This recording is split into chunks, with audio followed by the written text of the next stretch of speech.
তিন জায়গায় প্রয়োজনে মিথ্যা বলা যায়।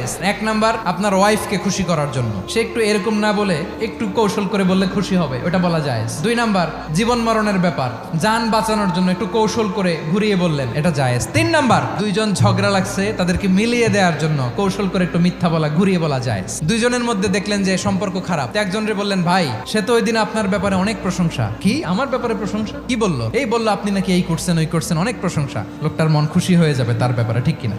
আবার তার সাথে যার ঝগড়া, ওরে যে বলুন, ভাই ওই দিন তো সে আপনার অনেক অ্যাপ্রিসিয়েশন করলো, অনেক, সে তো অবাক, কি রে বলে কি? এই যে দুইজনের ব্যাপারে দুইজনের একটু ভালো ভালো কথা বলে দিচ্ছেন, একদিন দেখবেন রাস্তা দিয়ে হাঁটার সময় একে অপরকে সালাম দিয়ে ফেলছে, সালাম দিয়ে বুকে জড়ায় ধরছে, আছে না নাই? আবার মিলমিশ হয়ে গেছে। কিন্তু আমাদের স্বভাব হইলো, দুই প্রতিবেশী যদি একসাথে বসে একসাথে হাঁটে, দূর থেকে দেখলে আমাদের জলে, আছে না নাই? ঘটনা কি? এই দুইটার মধ্যে এত মিল কে? এই দুইটার মধ্যে গিরিঙ্গি লাগানো যায় কিভাবে? আল্লাহর কাছে তওবা করেন, এই মানসিকতার যেন আমরা না হয়, আমরা মিলিয়ে দিব।